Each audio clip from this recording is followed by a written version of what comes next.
हिमालय की गोद में बसा केदारनाथ धाम न केवल एक मंदिर है बल्कि श्रद्धा, शक्ति और सनातन परंपरा का अद्वितीय प्रतीक है। लेकिन प्रश्न यह उठता है कि केदारनाथ किसने बनाया? इसका उत्तर केवल एक नाम या समय नहीं बल्कि कथाओं, किंवदंतियों और इतिहास का अद्भुत संगम है। इस श्रृंखला के पहले एपिसोड में हम जानेंगे केदारनाथ का मूल क्या है, इसके पौराणिक आरंभ कैसे हुए, कैसे भगवान शिव ने इस स्थान को चुना और कैसे यह एक पवित्र तीर्थ के रूप में स्थापित हुआ। अध्याय 1।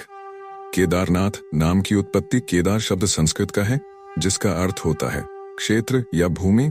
नाथ का अर्थ है स्वामी, अतः केदारनाथ का अर्थ हुआ भूमि के स्वामी, जो कि भगवान शिव को इंगित करता है। यह नाम अपने आप में एक महत्वपूर्ण संकेत है कि यह भूमि शिव की अधिष्ठान भूमि रही है। पौराणिक मान्यताओं के अनुसार यह क्षेत्र केदारखंड के नाम से जाना जाता है, जो स्कंद पुराण के अंतर्गत वर्णित है। इस खंड में केदारनाथ की महिमा का विस्तार से उल्लेख मिलता है, जहां इसे शिव के 12 ज्योतिर्लिंगों में से एक के रूप में प्रतिष्ठित किया गया है। अध्याय 2। पांडवों की कथा और शिव का रूपांतरण। महाभारत के युद्ध के बाद पांडव अपने पापों के प्रायश्चित हेतु भगवान शिव की आराधना करने निकले। वे हिमालय की ओर गए और शिव का दर्शन करना चाहा, किंतु शिव युद्ध और रक्तपात से दुखी होकर उनका सामना नहीं करना चाहते थे। शिव ने पांडवों से बचने हेतु बैल, नंदी का रूप धारण कर लिया और गुप्तकाशी, तुंगनाथ, रुद्रनाथ, कल्पेश्वर होते हुए केदारनाथ पहुंचे। पांडवों ने शिव को ढूंढते हुए उनका पीछा किया। जब भीम ने एक विशाल चट्टान के पीछे बैल को छिपा देखा तो वह उस पर झपटे। बैल भूमि में समा गया, किंतु भीम ने उसकी पीठ पकड़ ली। यही स्थान बाद में केदारनाथ बना, जहां शिव की पीठ कुबड़ स्वरूप में पूजी जाती है। शिव के अन्य अंग, भुजाएं, मुख, केश और जटा अन्य 4 स्थानों पर प्रकट हुए, जिन्हें पंचकेदार कहा जाता है। केदारनाथ, पीठ, तुंगनाथ, भुजाएं, रुद्रनाथ, मुख, मध्य महेश्वर, नाभि, कल्पेश्वर, जटा। यह कथा केदारनाथ की पौराणिक स्थापना की आधारशिला है। अध्याय 3। स्कंद पुराण का वर्णन। स्कंद पुराण में वर्णित केदारखंड सबसे प्राचीन और व्यापक स्रोत है, जो हमें केदारनाथ की महिमा और उसकी स्थापना की जानकारी देता है। इसमें उल्लेख है कि यह स्थान सतयुग से ही तपोभूमि रहा है। अनेक ऋषियों, तपस्वियों और योगियों ने यहाँ ध्यान और साधना की है। इस ग्रंथ में वर्णित एक कथा के अनुसार एक बार भगवान विष्णु स्वयं इस क्षेत्र में तप करने आए थे और उन्होंने शिव से वरदान मांगा कि यह भूमि सदा पवित्र बनी रहे और यहाँ आने वाले हर भक्त को मोक्ष प्राप्त हो। शिव ने यह वरदान दिया और केदारनाथ को तीर्थों के राजा का दर्जा मिला। अध्याय 4। आदिगुरु शंकराचार्य का योगदान। अब प्रश्न उठता है, भले ही यह स्थान पौराणिक रूप से प्राचीन है, परंतु इसका मंदिर किसने बनवाया? इसका उत्तर आता है आदि शंकराचार्य। 8वीं शताब्दी में इस अद्वितीय दार्शनिक और संत ने भारत भर में सनातन धर्म का पुनरुद्धार किया। उन्होंने 4 प्रमुख मठ स्थापित किए। उत्तर में जोशीमठ स्थापित किए। उत्तर में जोशीमठ, उत्तर आमनाय, दक्षिण में श्रृंगेरी, पूर्व में पुरी और पश्चिम में द्वारका। इनके माध्यम से उन्होंने वैदिक परंपराओं को पुनर्जीवित किया। आदि शंकराचार्य ने ही केदारनाथ मंदिर को वर्तमान रूप में पुनः स्थापित किया। माना जाता है कि उन्होंने मंदिर का पुनर्निर्माण कराया, उसे संरचित किया और पूजा पद्धतियों की स्थापना की। साथ ही शंकराचार्य ने यहाँ समाधि भी ली। आज भी मंदिर के पीछे उनकी समाधि स्थित है। अध्याय 5। स्थापत्य और वास्तुशिल्प। केदारनाथ मंदिर का निर्माण पत्थरों की विशाल शिलाओं से किया गया है, जो बिना किसी सीमेंट या चूने के आपस में जुड़ी हुई हैं। इसकी वास्तुकला कत्यूरी शैली की मानी जाती है, जिसमें ऊंचा गर्भगृह, मंडप और विशाल शिखर होते हैं। मंदिर लगभग 3,583 मीटर की ऊंचाई पर स्थित है। इस ऊंचाई पर इस तरह का निर्माण कार्य करना आज भी आश्चर्यजनक माना जाता है। कहते हैं कि मंदिर में प्रयुक्त पत्थर 10 से 12 टन वजनी हैं, जिन्हें इतनी ऊंचाई पर लाना किसी चमत्कार से कम नहीं था। कुछ विद्वानों का मानना है कि यह स्थान एक पृथ्वी ऊर्जा केंद्र, अर्थ एनर्जी पॉइंट पर स्थित है, जिससे यहाँ की ऊर्जा और प्रभाव और भी प्रबल हो जाता है। अध्याय 6। पुरातात्विक दृष्टिकोण। केदारनाथ के इतिहास को केवल धार्मिक मान्यताओं के आधार पर ही नहीं बल्कि पुरातात्विक प्रमाणों के आधार पर भी समझा जा सकता है। भारतीय पुरातत्व सर्वेक्षण (IC) और अन्य शोधों में यह सामने आया है कि मंदिर कम से कम 1200 वर्ष पुराना है और इसकी शैली 8वीं-9वीं शताब्दी के मंदिरों से मिलती जुलती है। कुछ इतिहासकार मानते हैं कि आदिगुरु शंकराचार्य से भी पहले यहाँ कोई लकड़ी का मंदिर या पवित्र स्थल मौजूद रहा होगा, जिसे बाद में पत्थरों से प्रतिस्थापित किया गया। ये भी कहा जाता है कि स्थानीय लोगों और मुनियों ने हजारों वर्षों तक इस स्थान को पूजनीय बनाए रखा। अध्याय 7 रहस्य और आध्यात्मिकता। केदारनाथ केवल एक तीर्थ नहीं बल्कि अनेक रहस्यों का केंद्र भी है। कहा जाता है कि जब केदारनाथ में दर्शन हेतु भक्त पहुंचते हैं तो उनकी आत्मा पहले से ही इस स्थान की ऊर्जाओं को अनुभव करती है। यहाँ की वायु, जल और स्थल तीनों में तप, भक्ति और ध्यान का अद्भुत संचार है। कुछ योगियों के अनुसार यह स्थान योगियों का काशी है। यहाँ ध्यान करने मात्र से आत्मा शिव से एकाकार हो सकती है। केदारनाथ में सर्दियों के दौरान जब मंदिर बंद होता है तब भगवान की पूजा ओंकारेश्वर मंदिर ऊखी मठ में होती है। यह भी दर्शाता है कि यह स्थान वर्ष भर शिव तत्व से जुड़ा रहता है। समापन। इस पहले एपिसोड में हमने जाना कि केदारनाथ केवल एक मंदिर नहीं बल्कि एक आध्यात्मिक यात्रा का आरंभ है जिसमें पौराणिक कथाएं, ऋषियों का तप, शिव का प्रत्यक्ष सानिध्य और शंकराचार्य जैसे महापुरुषों का योगदान निहित है। यह बस शुरुआत है। अगले एपिसोड में हम जानेंगे केदारनाथ की प्राकृतिक चुनौतियां, जलवायु और कैसे यह मंदिर 2013 की आपदा के बावजूद अडिग खड़ा रहा।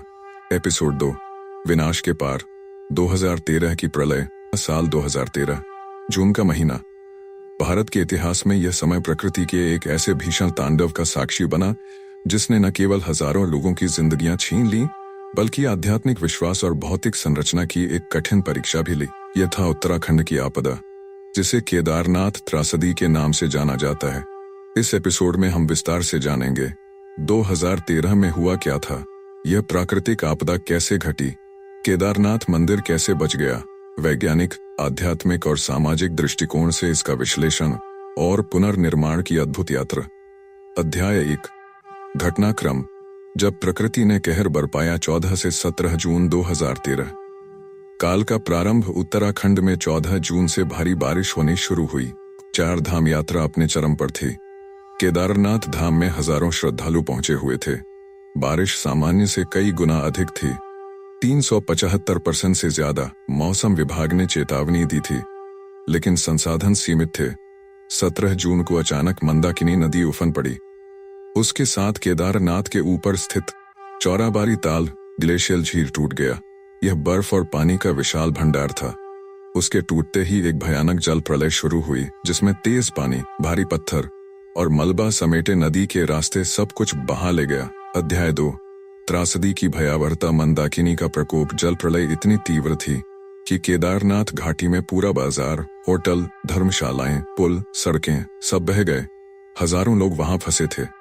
संचार पूरी तरह बंद हो गया था। हवाई मार्ग भी अस्थिर था।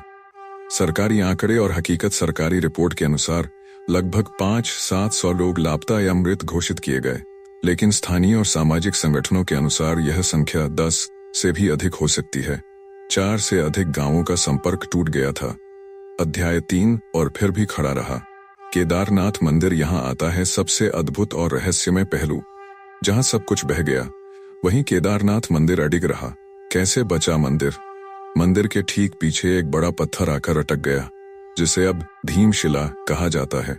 यह शिला जल प्रवाह को मंदिर से हटाकर बगल की दिशा में मोड़ देती है। मंदिर की बाहरी दीवारें मलबे से घिरी रहीं, लेकिन संरचना मजबूत बनी रही। अंदर शिवलिंग को कोई क्षति नहीं पहुंची। यह दृश्य देखकर लोग इसे चमत्कार मानते हैं और शायद यह वास्तव में ईश्वरीय संरक्षण का एक अद्भुत उदाहरण था। अध्याय 4 वैज्ञानिक और भौगोलिक विश्लेषण। 1 ग्लेशियर ब्रस्ट और जलवायु परिवर्तन। चौराबाड़ी झील एक ग्लेशियर फेड झील थी जो ग्लोबल वार्मिंग के कारण अत्यधिक पानी से भर चुकी थी। भारी वर्षा ने इसे और अस्थिर कर दिया जिससे इसका किनारा टूट गया। 2 लैंडस्लाइड और मिट्टी का क्षरण। अंधाधुंध निर्माण, पेड़ों की कटाई और खनन ने मिट्टी की पकड़ कमजोर कर दी। एपिसोड 3 भारी वर्षा के कारण सफाई का संबंध धंसने लगे। भूमिका। पिछले एपिसोड में हमने टेक्टोनिक एक्टिविटी। उत्तराखंड, विशेष रूप से केदारनाथ, एक टेक्टोनिकली संवेदनशील क्षेत्र है जहां भूकंप की संभावना हमेशा बनी रहती है। अध्याय 5 आध्यात्मिक दृष्टिकोण। आस्था की विजय। बहुत से संतों, योगियों और भक्तों का मानना है कि यह कोई संयोग नहीं था। भगवान शिव स्वयं अपने धाम की रक्षा करने उतरे। भीमशिला एक ईश्वरीय प्रतीक। कुछ लोग इसे भीम द्वारा फेंका गया पत्थर मानते हैं जो युगों बाद इस कार्य के लिए प्रयुक्त हुआ। यह शिला न केवल मंदिर को बचाने के लिए आई बल्कि पुनः यह दिखा गई कि जहां श्रद्धा होती है वहां चमत्कार भी संभव होता है। अमिट विश्वास त्रासदी के बावजूद अगले वर्ष 4 धाम यात्रा फिर से शुरू हुई। हजारों लोग और अधिक श्रद्धा से पहुंचे। कई तीर्थयात्रियों ने कहा, अगर मृत्यु भी होती तो शिव के चरणों में होती। अध्याय 6 पुनर्निर्माण की शुरुआत। त्रासदी के बाद केदारनाथ का पुनर्निर्माण एक बड़ी चुनौती था। भारत सरकार, राज्य प्रशासन, सेना और स्वयंसेवकों ने इसमें मिलकर भाग लिया। एक मोदी जी की भूमिका। गुजरात के तत्कालीन मुख्यमंत्री नरेंद्र मोदी ने केदारनाथ पुनर्निर्माण में विशेष रुचि ली। 2014 में प्रधानमंत्री बनने के बाद उन्होंने पुनर्निर्माण कार्य को तेज किया।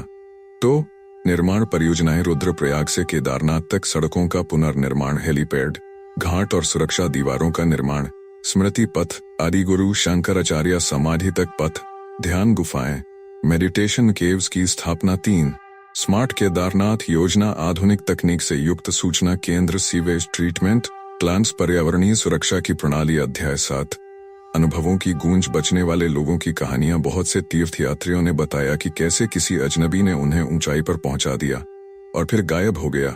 कुछ ने अनुभव किया कि शिव की कोई मूर्ति स्वयं उनकी रक्षा कर रही थी। सेना और एनडीआरएफ की बहादुरी, हेलीकॉप्टरों से लोगों को बचाया गया। जवानों ने जान की परवाह किए बिना लोगों को रेस्क्यू किया। अध्याय 8 शिक्षा और सतर्कता। यह त्रासदी हमें कुछ गहरे पाठ पढ़ा गई। 1 पर्यावरण की उपेक्षा नहीं, पहाड़ों में अत्यधिक निर्माण और प्राकृतिक नियमों की अनदेखी नहीं की जा सकती। 2 तीर्थस्थल की मर्यादा बनी रहनी चाहिए।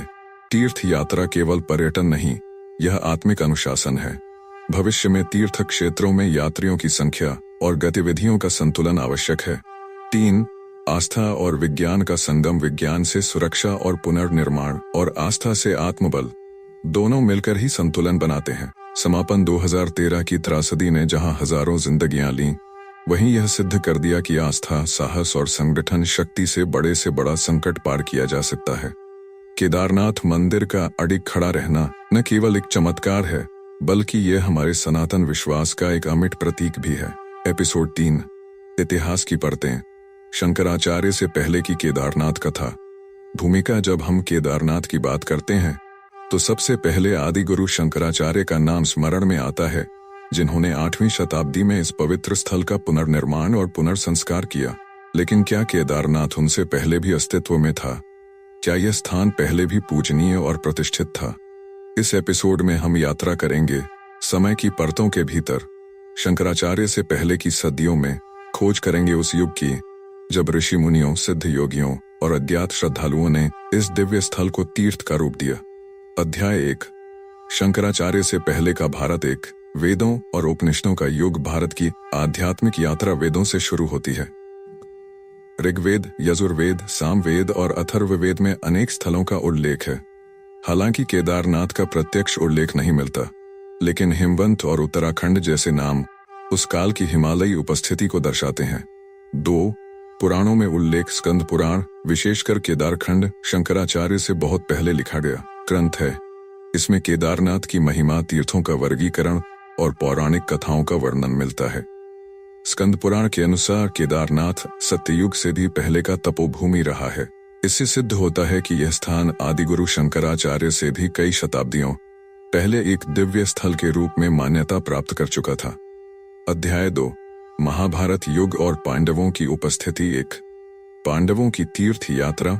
महाभारत युद्ध के पश्चात पांडव अपने पापों से मुक्ति हेतु हिमालय की ओर बढ़े।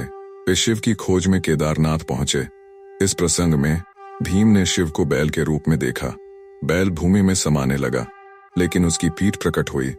वही स्थान आज केदारनाथ है। युधिष्ठिर ने वहां तप किया। यह कथा स्पष्ट करती है कि पांडवों के समय लगभग 3100 पू अनुमानित में भी केदारनाथ क्षेत्र एक धार्मिक स्थल के रूप में मान्य था। चाहे वहां पत्थरों का मंदिर था या नहीं, पर वह एक स्थल अवश्य था। तो पांडवों की गुफाएं और यात्रा पथ। उत्तराखंड के कई क्षेत्रों में आज भी पांडव गुफाएं हैं, जहां कहा जाता है कि पांडवों ने विश्राम किया। यह पथ बद्रीनाथ, केदारनाथ और यमुनोत्री, गंगोत्री तक जाता है। यह तीर्थ मार्ग हजारों वर्षों से विद्यमान रहा है। अध्याय 3 योगियों और सिद्धों की उपस्थिति। 1 नाथ संप्रदाय और गोरखनाथ। नाथ योगियों का इतिहास भी शंकराचार्य से प्राचीन माना जाता है। गोरखनाथ, मत्स्येंद्रनाथ जैसे सिद्ध योगियों ने हिमालय की कंदराओं में वर्षों तप किया। केदारनाथ को नाथ संप्रदाय के तीर्थों में भी गिना जाता है। यहाँ आज भी ध्यान गुफाओं के पास नाथ साधकों के चिन्ह मिलते हैं। केदार गुफा और वृत्ति गुफा जैसी ध्यान स्थली पहले से रही हैं। 2. सप्तऋषियों का तपस्थल। पुराणों में वर्णन है कि सप्तऋषि वशिष्ठ, विश्वामित्र, अत्रि, भारद्वाज, जमदग्नि, गौतम और कश्यप ने भी हिमालय क्षेत्र में तप किया। उनका तपोस्थल बद्रीवन माना गया, जो बद्रीनाथ और केदारनाथ के बीच स्थित था।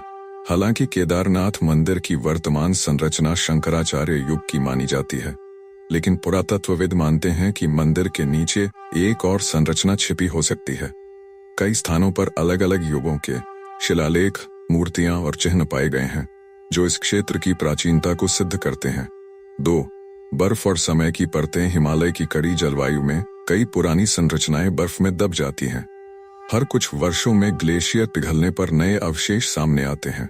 इससे ये संकेत मिलता है कि संभवतः शंकराचार्य से पहले भी कोई लकड़ी या मिट्टी का मंदिर या शिला पूजन स्थल वहां रहा होगा।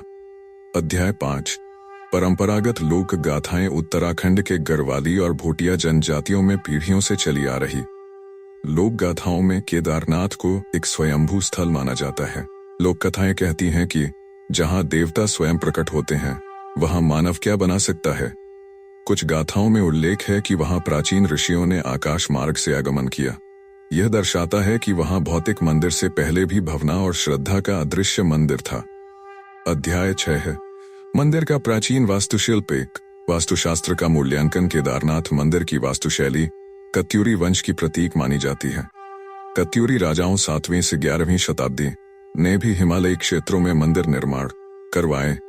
इससे पूर्व संभवतः लकड़ी और मिट्टी के मंदिर हुआ करते थे, जो कालांतर में पत्थर में बदले गए। 2 दिशा, केंद्र और ऊर्जा। केदारनाथ मंदिर का रुख पूर्व दिशा की ओर है, जो प्राचीन मंदिर विज्ञान की विशेष परंपरा रही है। यह मंदिर एक ग्रह ऊर्जा केंद्र पर स्थित है, जहां से सूर्य की प्रथम किरण सीधे गर्भगृह तक पहुंचती है। अध्याय 7. बौद्ध प्रभाव और उसके प्रमाण। 8वीं शताब्दी से पहले उत्तराखंड में बौद्ध प्रभाव भी देखा गया था।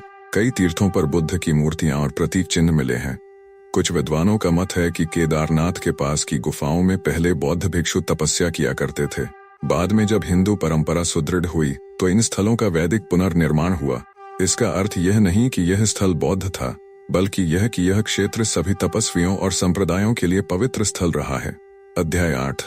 आदि शंकराचार्य का पुनरुद्धार, नवनिर्माण नहीं। बहुत से विद्वानों का मत है कि शंकराचार्य ने केदारनाथ मंदिर को बनाया नहीं, बल्कि पुनः प्रतिष्ठित किया।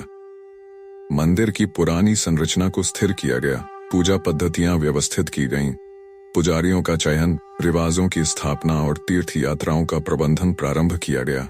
अर्थात केदारनाथ पहले से ही एक सिद्ध स्थल था, जिसे शंकराचार्य ने एक संस्थागत रूप दिया। समापन। इतिहास की गहराई में उतरने पर यह स्पष्ट हो जाता है कि केदारनाथ की कथा शंकराचार्य से कहीं अधिक प्राचीन है।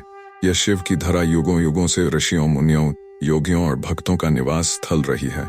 यह मंदिर नहीं, एक चेतना है जो काल से परे है, रूप से स्वतंत्र है और केवल श्रद्धा से अनुभूत की जा सकती है। एपिसोड 4. कत्यूरी वंश और केदारनाथ। राजाओं की भूमिका। जब हम किसी तीर्थ स्थल की ऐतिहासिक यात्रा का अध्ययन करते हैं, तो उसमें राजशक्ति और धर्म शक्ति दोनों का अद्भुत संयोग मिलता है। केदारनाथ जैसे ऊंचे, दुर्गम और अत्यंत पवित्र स्थल को स्थायित्व देने में जहां संतों और योगियों की साधना रही है, वहीं दूसरी ओर राजाओं और वंशों की राजनीतिक और संरचनात्मक भूमिका भी अनदेखी नहीं की जा सकती। इस एपिसोड में हम विशेष रूप से उत्तराखंड के कत्यूरी वंश पर केंद्रित रहेंगे। एक ऐसा राजवंश जिसने हिमालयी संस्कृति, मंदिर निर्माण और केदारनाथ जैसे तीर्थ स्थलों की स्थायित्व को सुनिश्चित किया। अध्याय 1. कौन थे कत्यूरी वंश? एक इतिहास और उद्भव। कत्यूरी वंश का उद्भव 7वीं शताब्दी के आसपास माना जाता है। इनका शासन क्षेत्र वर्तमान उत्तराखंड, नेपाल का पश्चिमी भाग और कुमाऊं गढ़वाल तक फैला था। राजधानी शुरू में जोशीमठ, फिर बैजनाथ, कत्यूर घाटी में स्थापित की गई। 2 नाम और व्युत्पत्ति। कत्यूरी शब्द की उत्पत्ति कत्यूर नामक एक क्षेत्र से मानी जाती है। कुछ इतिहासकार इसे कर्मचारी या कृत्यकारी, कर्तव्यशील से जोड़ते हैं। 3 विशेषता: धर्मशील, कला प्रेमी और मंदिर निर्माण में रुचि रखने वाला वंश। इन्होंने उत्तराखंड के अधिकांश प्राचीन मंदिरों का निर्माण करवाया, जिनमें बैजनाथ मंदिर समूह, जागेश्वर धाम, पाताल भुवनेश्वर और केदारनाथ जैसे मंदिर प्रमुख हैं। अध्याय 2, केदारनाथ पर कत्यूरी वंश की छाप। 1, पुनर्निर्माण और संरक्षण। ये माना जाता है कि शंकराचार्य के बाद केदारनाथ मंदिर को कई बार क्षतिग्रस्त किया गया, विशेषकर प्राकृतिक कारणों से। कत्यूरी राजाओं ने इस मंदिर के पुनर्निर्माण और संरक्षण का दायित्व उठाया। आज के मंदिर की जो पत्थर से बनी विशाल संरचना है, वह कत्यूरी वंश के काल में ही विकसित मानी जाती है। तो स्थापत्य शैली मोटे और गहरे पत्थरों का उपयोग, हिमालय की भौगोलिक परिस्थितियों के अनुसार। मंदिर की वास्तु योजना नागरा शैली पर आधारित है, जिसका प्रयोग कई कत्यूरी मंदिरों में हुआ है। मंदिर की दीवारों पर शिल्पकारी अपेक्षाकृत कम है, परंतु संरचना मजबूत और स्थायी है। अध्याय 3, धार्मिक नीति और दान। 1, धर्म और सत्ता का समन्वय। कत्यूरी राजाओं ने धर्म को राजनीति का अंग न बनाकर एक लोक कल्याणकारी तंत्र माना। उन्होंने साधु संतों को आश्रय दिया और मंदिरों को स्वायत्तता दी। 2, भूमि और साधन दान। मंदिरों को कृषि भूमि, पशुधन और व्यापारिक मार्गों से आय देने की व्यवस्था की गई। केदारनाथ मंदिर को मिलने वाली यह आर्थिक सहायता मंदिर व्यवस्था को शताब्दियों तक बनाए रखने में सहायक बनी। अध्याय 4, स्थानीय समाज और तीर्थ यात्री। 1, करवाली और भोटिया जनजातियों का सहयोग। कत्यूरी वंश ने स्थानीय जनजातियों को मंदिर सेवा और तीर्थ यात्रा मार्ग के रखरखाव में शामिल किया। इससे न केवल मंदिर की सेवा प्रणाली सुचारू बनी, बल्कि जनजातियां भी आर्थिक रूप से सशक्त हुईं। 2, तीर्थ यात्रियों के लिए व्यवस्था। तीर्थ मार्गों पर धर्मशालाएं, जल स्रोत, विश्राम गृह और अन्य क्षेत्र की स्थापना की गई। रुद्रप्रयाग से केदारनाथ तक के मार्ग पर रुकने के लिए विशिष्ट सरोवर, धारा और मठों का निर्माण हुआ। अध्याय 5, स्थापत्य दृष्टिकोण। केदारनाथ की बनावट और कत्यूरी प्रभाव। 1, गर्भगृह। मुख्य शिवलिंग के चारों ओर 4 दीवारें 6 फीट मोटी पत्थर की बनी हुई हैं। यह क्लासिक हिमालयी शैल स्थापत्य का उदाहरण है, जो तुषार और भूकंप दोनों से रक्षा कर सके। 2, मंडप और प्रवेश द्वार पर कोई भव्य गजद्वार नहीं, बल्कि सरल और साधु स्वरूप, जो तपस्वी परंपरा को दर्शाता है। मंडप में चारों कोनों पर स्तंभ और ऊपर पत्थर की छत। यह निर्माण तकनीक कत्यूरी मंदिरों में सर्वत्र मिलती है। 3, शिखर का आकार सरल परंतु संतुलित, इसे लाट शैली भी कहते हैं। यह शैली अष्टकोणीय और बेलनाकार होती है, जो ऊंचाई से ऊर्जा के संकेंद्रण की अवधारणा पर आधारित है। अध्याय 6, उत्तर कत्यूरी काल और मंदिर की यात्रा। एक वंश का पतन और मंदिर का अस्तित्व। 12वीं शताब्दी के बाद कत्यूरी वंश का धीरे धीरे पतन हुआ। उनकी जगह छोटे छोटे स्थानीय शासक आए, जिनमें पंबार राजवंश, करवाल नरेश और चंद वंश कुमाऊं नरेश प्रमुख रहे। इन राजाओं ने भी केदारनाथ में श्रद्धा रखी और इसकी देखभाल की परंपरा को जारी रखा। 2, मुगल आक्रमणों से सुरक्षा। मुगल शासकों के दौरान उत्तर भारत के कई मंदिर टूटे, परंतु केदारनाथ अपनी ऊंचाई, दुर्गमता और मौसम के कारण सुरक्षित रहा। कत्यूरी कालीन निर्माण की मजबूती ने इसे प्राकृतिक आपदाओं से भी बचाए रखा। अध्याय 7, किंवदंतियां और जनश्रुतियां। 1, राजा कत्यूर और शिव भक्ति। कहा जाता है कि कत्यूरी नरेश स्वयं शैव उपासक थे और प्रत्येक तीर्थ यात्रा के पहले केदारनाथ में पूजा करते थे। एक जनश्रुति के अनुसार एक बार राजा कत्यूर ने मंदिर के शिखर पर स्वर्ण कलश चढ़ाया, जिसे देवताओं ने स्वीकार किया। 2, एक रानी का व्रत। एक कथा में एक रानी ने वर्षों तक बिना अन्न जल के व्रत रखकर शिवलिंग के सामने प्रार्थना की, जिससे मंदिर में शिव प्रकाश प्रकट हुआ। इससे यह भी स्पष्ट होता है कि मंदिर केवल सत्ता नहीं, बल्कि श्रद्धा और समर्पण का केंद्र था। अध्याय 8, कत्यूरी वंश की विरासत आज भी जीवित है। 1, स्थापत्य उदाहरण। उत्तराखंड के कई मंदिर जैसे जागेश्वर, बैजनाथ, कटारमल आदि आज भी कत्यूरी स्थापत्य का प्रमाण है। इन सभी में वही तकनीक, नक्काशी और पूजा पद्धति मिलती है जो केदारनाथ में है। 2, सांस्कृतिक धरोहर। कत्यूरी वंश ने मंदिरों को केवल पूजा का स्थल नहीं, बल्कि संस्कृति, शिक्षा और समाज की धुरी बनाया। आज भी केदारनाथ में पूजा के तरीके, अनुष्ठान, तिथियां और परंपराएं कत्यूरी काल से चली आ रही हैं। समापन। केदारनाथ मंदिर आज इस रूप में खड़ा है, अडिग, विशाल और दिव्य। उसमें कत्यूरी वंश का योगदान अनमोल है। उन्होंने न केवल पत्थरों से मंदिर का निर्माण किया, बल्कि जन श्रद्धा, संस्कृति और अध्यात्म की नींव को भी सुदृढ़ किया। उनका यह योगदान इतिहास के किसी पन्ने में सिमट नहीं सकता। यह हर उस तीर्थयात्री के हृदय में जीवित है जो हिमालय की गोद में शिव के दर्शन करने आता है। एपिसोड 5, शंकराचार्य की यात्रा। केदारनाथ में अद्वैत का पुनर्जागरण। क्या जब हम भारत के धार्मिक और दार्शनिक पुनर्जागरण की बात करते हैं तो एक नाम सबसे पहले आता है, आदिगुरु श्री शंकराचार्य। उनका जीवन केवल एक साधु का नहीं था, बल्कि एक युग निर्माता, संस्कृति संरक्षक और वेदांत के प्रवक्ता का था। केदारनाथ की गाथा में उनका नाम विशेष महत्व रखता है।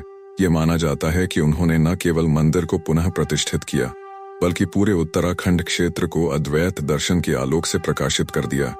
इस एपिसोड में हम जानेंगे शंकराचार्य की यात्रा, उनके जीवन का उद्देश्य, केदारनाथ में उनका योगदान और अद्वैत वेदांत की स्थापना। अध्याय 1, शंकराचार्य का जीवन, संक्षिप्त झलक। 1, जन्म और बाल्यकाल। जन्म 788 ई लगभग, कालड़ी, वर्तमान केरल में। जाति नंबूदरी ब्राह्मण। बचपन से ही विलक्षण बुद्धि, वेदों का गहरा ज्ञान। 8 वर्ष की उम्र में संन्यास ग्रहण। 2 गुरुकुल और शिक्षा गुरु गोविंद भगवत्पाद शंकराचार्य ने अद्वैत वेदांत को पुनः जागृत किया। जगन मिथ्या, जीवो ब्रह्मैव नापरः। 3 भारत भ्रमण। उन्होंने भारत के चारों कोनों में 4 मठों की स्थापना की। उत्तर ज्योतिर्मठ, जोशी मठ, उत्तराखंड, दक्षिण श्रृंगेरी, पूर्व पुरी, पश्चिम द्वारका। इन मठों के माध्यम से उन्होंने सनातन धर्म को संस्थागत रूप दिया। अध्याय 2, उत्तर भारत की यात्रा, बद्रीनाथ से केदारनाथ। 1, हिमालय की ओर प्रस्थान। शंकराचार्य ने अपने जीवन के अंतिम वर्षों में हिमालय की ओर रुख किया। यह यात्रा केवल तीर्थ के लिए नहीं थी, बल्कि धार्मिक पुनरुत्थान का कार्य था। 2, जोशी मठ की स्थापना। बद्रीनाथ के निकट ज्योतिर्मठ की स्थापना की गई, जहां आज भी शंकराचार्य पीठ विद्यमान है। यहीं से उन्होंने उत्तराखंड के तीर्थों को संगठित किया। 3, केदारनाथ की यात्रा। शंकराचार्य अपने कुछ प्रमुख शिष्यों के साथ केदारनाथ पहुंचे। वहां उन्होंने शिवलिंग की पूजा की और केदारनाथ मंदिर की पुनः प्रतिष्ठा की। अध्याय 3, केदारनाथ मंदिर में शंकराचार्य का योगदान। 1, मंदिर का जीर्णोद्धार। यह स्पष्ट नहीं कि मंदिर को उन्होंने निर्मित किया या पुनर्स्थापित, लेकिन यह सिद्ध है कि उन्होंने मंदिर को नवजीवन दिया, पूजा पद्धति को व्यवस्थित किया, मंदिर में नियमित अनुष्ठान और भोग सेवा की परंपरा शुरू की। 2, दक्षिण भारतीय पुजारियों की नियुक्ति। शंकराचार्य ने मंदिर की सेवा के लिए केरल और कर्नाटक से नंबूदरी ब्राह्मणों को नियुक्त किया। आज भी रावल, मुख्य पुजारी, दक्षिण भारत से होता है। यह शंकराचार्य की परंपरा है। 3, यात्रा व्यवस्था का विकास। तीर्थयात्रियों के लिए रास्तों की पहचान, धर्मशालाएं और सुरक्षा व्यवस्था को प्रारंभ किया गया। उन्होंने 4 धाम यात्रा को एक संस्थागत तीर्थ परिक्रमा का रूप दिया। अध्याय 4, अद्वैत वेदांत का प्रचार। 1, ब्रह्म की व्याख्या। शंकराचार्य ने केदारनाथ जैसे स्थानों को अद्वैत दर्शन का प्रत्यक्ष केंद्र बनाया। शिव को उन्होंने निर्गुण ब्रह्म के प्रतीक के रूप में स्थापित किया। शिव और जीव अलग नहीं है, शिव ही ब्रह्म है और वही जीव में प्रतिबिंबित है। 2, शास्त्रार्थ और उपदेश। हिमालय क्षेत्र में उन्होंने कई विद्वानों के साथ शास्त्रार्थ किए और वेदांत की व्याख्या की। केदारनाथ को ब्रह्म साक्षात्कार का स्थल घोषित किया गया। 3, आत्म साक्षात्कार का स्थल घोषित किया गया। 3 की शिक्षा। उन्होंने शिष्यों को आत्मज्ञान, ध्यान और भक्ति के संतुलन की शिक्षा दी। उनके अनुसार ध्यान के बिना भक्ति अधूरी है और ज्ञान के बिना मोक्ष नहीं। अध्याय 5, शंकराचार्य की समाधि। केदारनाथ में अंत समय। 1, अंतिम समय की भविष्यवाणी। शंकराचार्य को बचपन से ही यह ज्ञात था कि वे 32 वर्ष से अधिक नहीं जिएंगे। उन्होंने जीवन के अंतिम समय में केदारनाथ को चुना। 2, समाधि स्थल। मंदिर के ठीक पीछे आज भी शंकराचार्य समाधि स्थल स्थित है। यह स्थान आज भी तीर्थयात्रियों के लिए श्रद्धा का केंद्र है। 3, अदृश्य विलय। लोकश्रुति के अनुसार शंकराचार्य वहां समाधि लेकर शिव में लीन हो गए। उनका शरीर किसी को नहीं मिला। कुछ मानते हैं कि उन्होंने कैलाश की ओर प्रस्थान किया, परंतु अधिकतर परंपराओं के अनुसार केदारनाथ ही उनका अंतिम निवास है। अध्याय 6, केदारनाथ। अद्वैत के आलोक में। 1, मंदिर का भावार्थ। शिवलिंग यहाँ केवल विग्रह नहीं, बल्कि ब्रह्म का प्रतीक है। मंदिर का प्रवेश द्वार आत्मा की यात्रा है, जहाँ बाहर से भीतर की ओर जाया जाता है। 2, शंकराचार्य और भक्ति वेदांत का समन्वय। शंकराचार्य ने ज्ञान के साथ साथ भक्ति को भी महत्व दिया। उन्होंने शिव की आराधना को एक भावनात्मक और दार्शनिक अनुभव का स्वरूप दिया। अध्याय 7, शंकराचार्य की परंपरा आज भी जीवित है। एक ज्योतिर्मठ और वर्तमान शंकराचार्य आज भी ज्योतिर्मठ पीठ के शंकराचार्य केदारनाथ मंदिर की परंपराओं के संरक्षक हैं। बड़े उत्सव, अनुष्ठान और विवादों में उनकी भूमिका निर्णायक होती है। 2. शंकराचार्य पर्व। शंकराचार्य की जयंती पर मंदिर परिसर में विशेष पूजा, शास्त्र पाठ और संकीर्तन आयोजित होते हैं। 3. रावल परंपरा। दक्षिण भारत से रावल नियुक्ति की परंपरा आज भी यथावत है। यह शंकराचार्य की स्थापित व्यवस्था का प्रमाण है। अध्याय 8। शंकराचार्य का स्थायी संदेश। 1.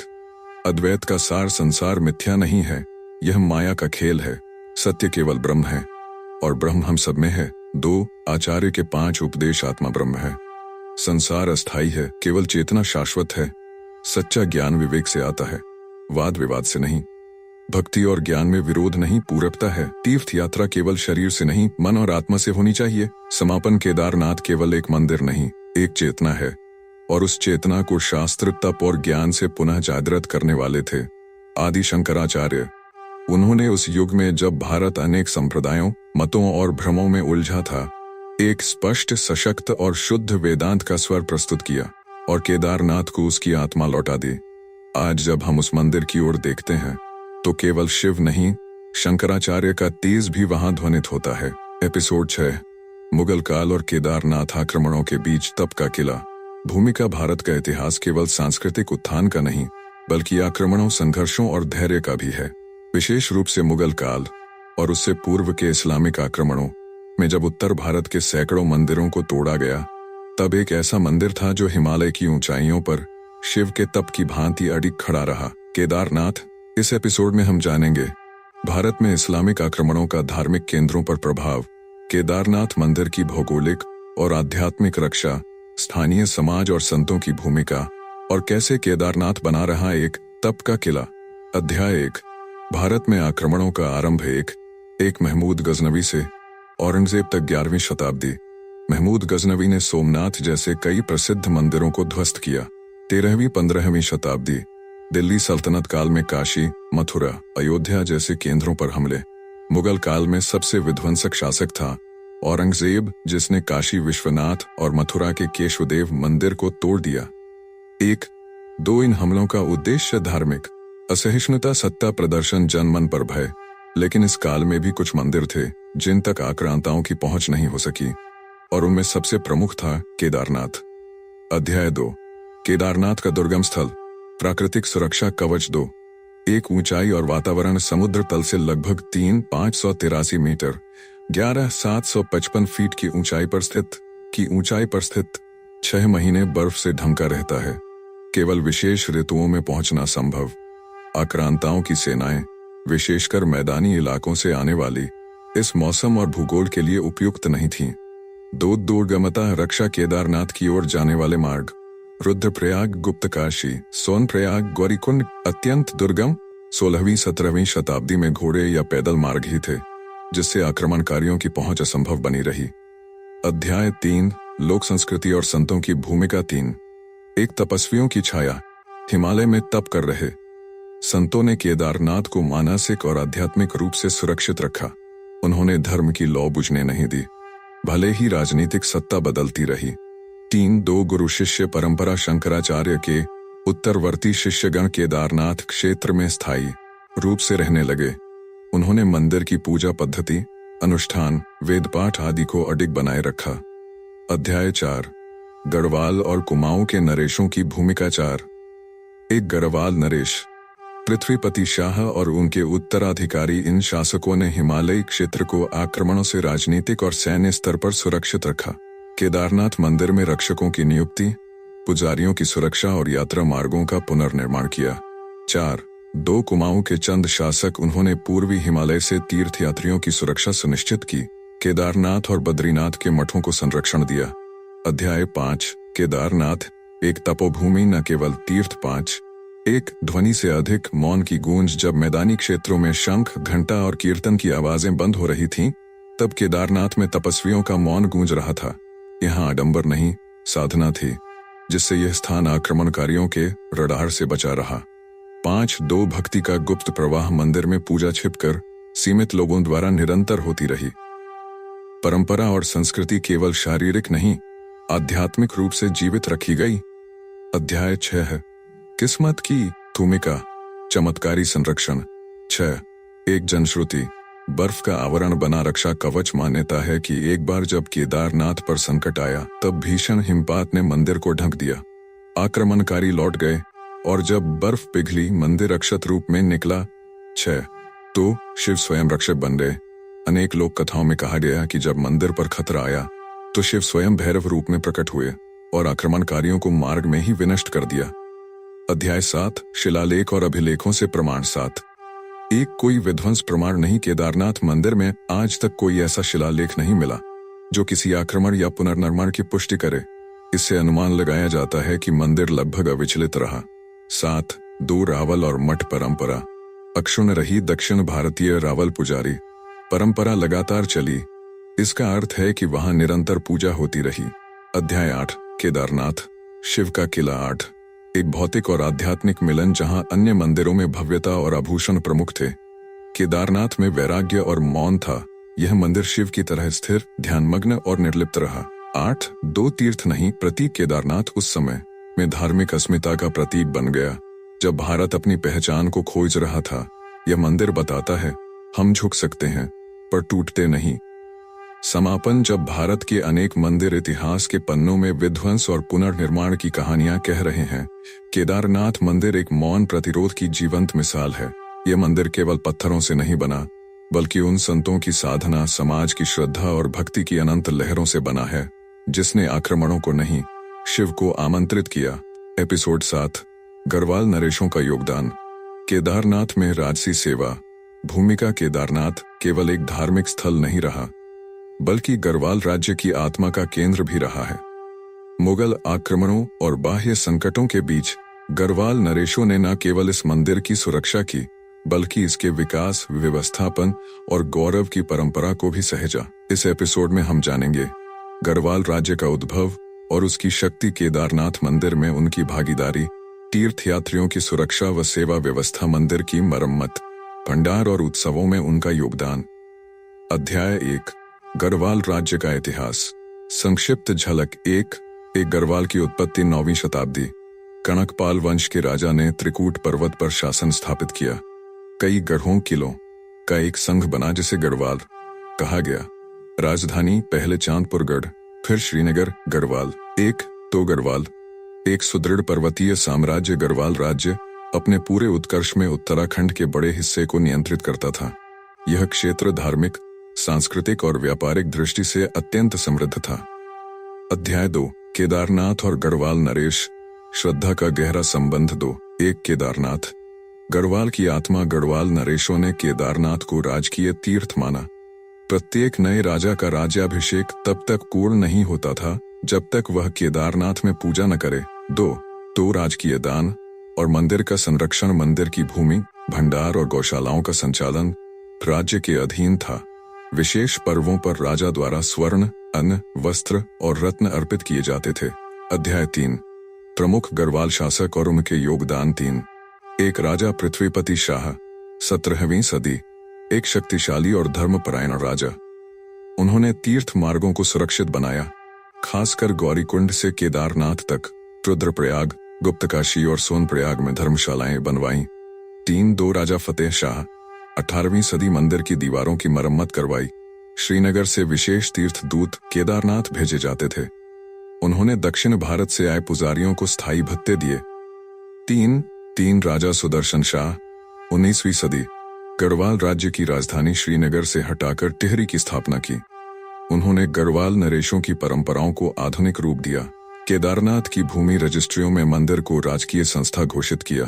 अध्याय 4 मंदिर व्यवस्था, राजसी प्रबंधन प्रणाली। 4 रावल परंपरा और शासन सहयोग। मंदिर के मुख्य पुजारी रावल जी दक्षिण भारत से नियुक्त होते थे। ये परंपरा शंकराचार्य काल से चली। रावल की नियुक्ति और वेतन गढ़वाल राज्य के कोषागार से होता था। 2 भंडार और अन्न वितरण। तीर्थयात्रियों को अन्न, जल और विश्राम की सुविधा के लिए भंडार भवन बनवाए गए। मंदिर में अन्नकूट, खिचड़ी उत्सव आदि राजकीय भंडार से आयोजित होते थे। अध्याय 5 तीर्थ यात्रा को सुगम बनाना, मार्ग, धर्मशालाएं और सेवादल। 5 एक यात्रा मार्गों का निर्माण कठिन पर्वतीय रास्तों को समतल और सुरक्षित किया गया।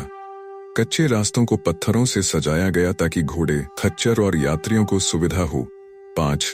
2 धर्मशालाओं का निर्माण हर 10-15 किमी पर विश्राम के लिए शरण स्थल बनाए गए। रुद्रप्रयाग, अगस्त्यमुनि, तिलवाड़ा और गौरीकुंड में आज भी इन धर्मशालाओं के अवशेष देखे जा सकते हैं। 5. 3 सेवादल और सुरक्षा व्यवस्था तीर्थ मार्गों पर राजकीय सिपाही और सेवकों की नियुक्ति होती थी। यात्रियों को दिशा, सुरक्षा और सहायता प्रदान की जाती थी। अध्याय 6 केदारनाथ उत्सव और गढ़वाल दरबार 6 एक राजकीय महोत्सव श्रावण मास और महाशिवरात्रि पर राजा स्वयं या प्रतिनिधि के रूप में तीर्थ प्रतिनिधि केदारनाथ भेजते थे। विशेष राज ताम्रपत्र से अनुदान घोषित किए जाते थे। 6 2 लोकनाट्य, जागर और भंडारे उत्सवों में गढ़वाली लोक संस्कृति भी झलकती थी। जागर, चौफला नृत्य, हुड़किया बॉल, राजा द्वारा संचालित सामूहिक भंडारे तीर्थ यात्रा का विशेष आकर्षण थे। अध्याय 7 ब्रिटिश काल और गढ़वाल नरेशों की सीमित शक्ति 7 1815 गढ़वाल का अंग्रेजों से संधि गोरखा आक्रमण के बाद गढ़वाल का एक हिस्सा ब्रिटिश शासन में चला गया, परंतु टिहरी गढ़वाल के राजा अब भी केदारनाथ के संरक्षक बने रहे। 7 2 शासकों का प्रतीकात्मक नियंत्रण। अंग्रेजों ने तीर्थ व्यवस्था को राज्याधीन रखा। मंदिर प्रशासन टिहरी दरबार के अधीन रहा। अंग्रेज अधिकारी भी कई बार केदारनाथ यात्रा में सम्मिलित हुए। अध्याय 8 केदारनाथ, गढ़वालियों की श्रद्धा और आत्मा 8 1 हर घर में शिव, गढ़वाल के हर गांव में शिव की पूजा होती है और केदारनाथ को घर का बड़ा तीर्थ माना जाता है। लोग कहते हैं पहले केदारनाथ जाओ, फिर कहीं और फिर कहीं और। 2 उत्तराखंड में राजा और रावल साथ रावल जी को राजा का प्रतिनिधि माना जाता था। दोनों की भूमिकाएं पूरक थीं। इससे राजसी श्रद्धा और धार्मिक अनुशासन में संतुलन बना रहा। समापन गढ़वाल नरेशों ने केवल सत्ता नहीं चलाई, उन्होंने श्रद्धा को संरक्षित किया। जब भारत के मैदानी क्षेत्रों में धर्म संकट में था, तब हिमालय की चोटी पर एक राजा था जो शिव के मंदिर को नमन कर अपने राज्य को पवित्र मानता था। आज केदारनाथ जितना दिव्य दिखता है, उसमें उन राजाओं की दूरदृष्टि, तप और संरक्षण भी समाहित है। एपिसोड 8 आधुनिक काल में केदारनाथ, 2013 की आपदा और पुनर्जागरण। भूमिका केदारनाथ मंदिर ने सदियों से आक्रमणों, प्राकृतिक आपदाओं और ऐतिहासिक परिवर्तनों का सामना किया है, लेकिन 16-17 जून 2013 की रात जब एक भयावह प्राकृतिक आपदा ने इस मंदिर नगर को बर्बाद कर दिया, तब पूरी दुनिया स्तब्ध रह गई। उस विनाश के बीच भी भगवान केदारनाथ का मंदिर अडिग खड़ा रहा। एक ऐसी घटना जिसने आस्था को विज्ञान से भी ऊपर रख दिया। इस एपिसोड में जानेंगे 2013 की आपदा के मूल कारण, केदारनाथ मंदिर का चमत्कारी बचाव, पुनर्निर्माण में उत्तराखंड सरकार और नरेंद्र मोदी की भूमिका, मंदिर की आज की व्यवस्था और भविष्य की दिशा। अध्याय 1 2013 की भीषण त्रासदी। प्राकृतिक प्रलय। एक आपदा का क्रम। 16 जून 2013 की रात भीषण वर्षा शुरू हुई। अलकनंदा, मंदाकिनी, भागीरथी समेत सभी नदियां उफान पर। केदारनाथ के ऊपर स्थित चौराबाड़ी तालाब टूटा, जिससे बाढ़ और मलबा मंदिर नगर में घुस गया। तेज पानी और बोल्डर ने पूरा बाजार, धर्मशालाएं और रास्ते बहा दिए। 1-2 जनहानि और नुकसान अनुमानतः 5000 से अधिक तीर्थयात्रियों की मृत्यु हुई। सैकड़ों लाशें हफ्तों तक मलबे में दबी रहीं। हेलीपैड, पुल, सड़कें, होटल, गेस्ट हाउस सब मिट्टी में समा गए। यह त्रासदी आधुनिक भारत की सबसे बड़ी पर्वतीय आपदाओं में से एक थी। अध्याय 2 मंदिर का चमत्कारी बचाव। शिव स्वयं रक्षक बने। 2 एक मंदिर के पीछे विशाल शिला। जब चौराबाड़ी झील का पानी मंदिर की ओर बढ़ा, तब एक विशाल शिला बोल्डर बहते हुए मंदिर के पीछे आकर अटक गई। उसी ने तेज बहाव को मंदिर की मुख्य संरचना से मोड़ दिया। 2 शिव की कृपा। श्रद्धालु भाव लोगों ने इसे भीमशिला कहा। मान्यता बनी कि शिव ने अपने भक्तों के तीर्थ को स्वयं बचाया। मंदिर परिसर में कुछ ही नुकसान हुआ, मुख्य संरचना अक्षत रही। 2-3 वैज्ञानिक पहलू। मंदिर की दृढ़ स्थापत्य शैली और पत्थरों की संरचना भी इसके बचाव में कारण बनी। आसी भारतीय पुरातत्व सर्वेक्षण ने बाद में पुष्टि की कि मंदिर को कोई संरचनात्मक क्षति नहीं हुई। अध्याय 3 बचाव कार्य और संघर्ष। 3 एक तत्काल रेस्क्यू। भारतीय सेना, ITBP, NDRF, वायुसेना सभी को तुरंत राहत के लिए लगाया गया। 60 से अधिक लोगों को हेलीकॉप्टरों और पैदल रास्तों से निकाला गया। लाशों को जलाने तक के लिए लकड़ियां उपलब्ध नहीं थीं, कई अस्थियों को नदी में बहाना पड़ा। 3 कष्टदायक पुनः स्थापन, गांवों का संपर्क टूट गया, बिजली, पानी, संचार सभी ठप। स्थानीय लोगों के घर उजड़ गए। तीर्थयात्री वर्षों तक वहां जाने से डरने लगे। अध्याय 4, नरेंद्र मोदी की भूमिका, नायक या राजनीति। 4, एक उस समय की स्थिति। जून 2013 में नरेंद्र मोदी गुजरात के मुख्यमंत्री थे। उन्होंने तत्काल उत्तराखंड के मुख्यमंत्री से बात की और कहा कि गुजरात सरकार पुनर्निर्माण का जिम्मा लेना चाहती है। 4, 2 प्रस्तावित पुनर्निर्माण। मोदी ने प्रस्ताव रखा, मैं केदारनाथ का नया मार्ग, धर्मशालाएं, व्यवस्था बनवाऊंगा। गुजरात से सीधे हेलीकॉप्टरों और बचाव सामग्री भेजी गई। 4, 3 राजनीति या सेवा। कांग्रेस शासित उत्तराखंड सरकार ने प्रस्ताव ठुकरा दिया। बाद में जब नरेंद्र मोदी भारत के प्रधानमंत्री बने तो उन्होंने 2017 से फिर कार्य संभाला। अध्याय 5, पुनर्निर्माण की शुरुआत, नया केदारनाथ। 5, एक मास्टर प्लान। केदारनाथ पुनर्निर्माण मास्टर प्लान की घोषणा 2017 में हुई। सुरक्षा दीवार, नया प्रवेश मार्ग, जल निकासी प्रणाली, घाट, विश्राम स्थल, यात्री शेड। 5, 2 प्रमुख निर्माण, अस्थायी पुलों के स्थान पर स्थायी आरसीसी पुल बनाए गए। मंदिर के चारों ओर पक्की पाथवे, प्राकृतिक पत्थर की दीवारें, चिनाई के साथ घाट। मंदिर की सीढ़ियां चौड़ी और सुगम बनाई गईं। 5, 3 यात्रियों के लिए सुविधाएं, नया हेलीपैड, स्वास्थ्य केंद्र, सूचना केंद्र, धर्मशालाओं का पुनर्निर्माण, मोबाइल टॉयलेट्स, गर्म जल की सुविधा। अध्याय 6, केदारनाथ रोपवे, भविष्य की उड़ान। 6, एक रोपवे की योजना मोदी सरकार ने घोषणा की। केदारनाथ से गौरीकुंड तक 13 किमी का रोपवे बनेगा। यात्रा समय 6-8 घंटे से घटकर 30 मिनट होगा।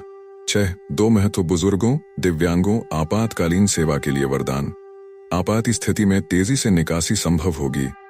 अध्याय 7, केदारनाथ का नया रूप, आध्यात्म और आधुनिकता का संगम। 7, 1 श्री मोदी की नियमित समीक्षा। प्रधानमंत्री समय समय पर केदारनाथ पहुंचते हैं, कार्यों की समीक्षा करते हैं। योग, ध्यान, आध्यात्मिक पर्यटन को बढ़ावा दिया जा रहा है।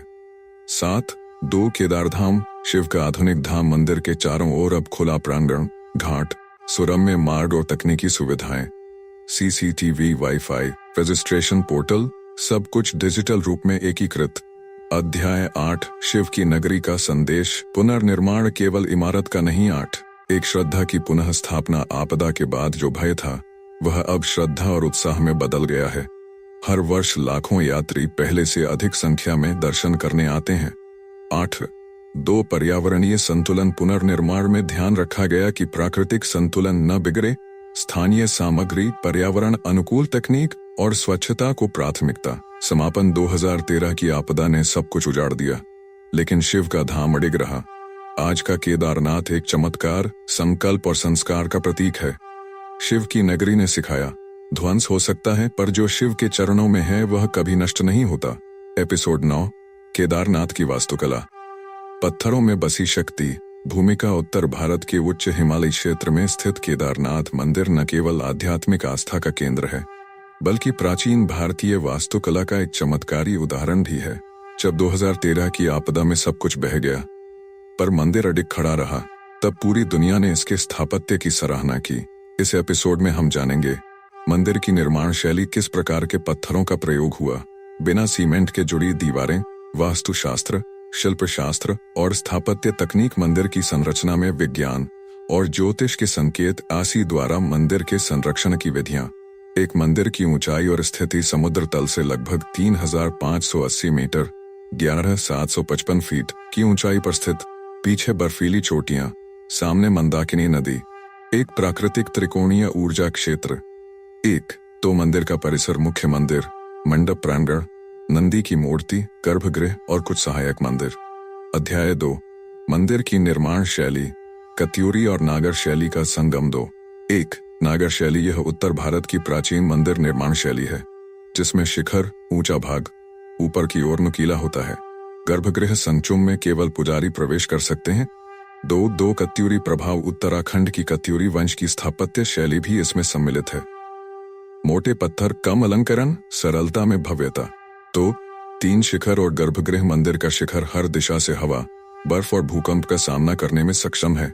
इसकी संरचना भूकंप रोधी मानी जाती है। अध्याय 3, पत्थर शक्ति और स्थायित्व का आधार 3। एक गढ़वाल के विशेष ग्रेनाइट पत्थर स्थानीय ग्रेनाइट का प्रयोग हुआ है। यह बहुत कठोर और भारी होता है। पानी, बर्फ, आग और समय के प्रभाव को सहने में सक्षम। 3। दो पत्थरों का जोड़, बिना सीमेंट, केवल लॉकिंग तकनीक। हर पत्थर को इस तरह काटा गया है कि वह अन्य पत्थरों के साथ लॉक हो जाए। कोई चूना, सीमेंट या गोंद नहीं, सिर्फ गुरुत्वाकर्षण और आंतरिक संतुलन। 3 विशालता का प्रमाण, गर्भगृह के पत्थर 2-3 टन तक भारी हैं, फिर भी इतने वर्षों से स्थिर हैं। अध्याय 4, संरचना, ऊर्जा, ध्वनि और प्रकाश का संतुलन। 4। एक दिशा, विज्ञान मंदिर का द्वार पूर्व दिशा की ओर है, जिससे सूरज की पहली किरण सीधे शिवलिंग पर पड़ती है। गर्भगृह अंधकारमय होता है, ऊर्जा केंद्रित रहती है। 4। दो ध्वनि विज्ञान पत्थर और मंडप की बनावट ऐसी है कि मंत्रोच्चार की ध्वनि गूंजती है और वातावरण में ऊर्जा बनती है।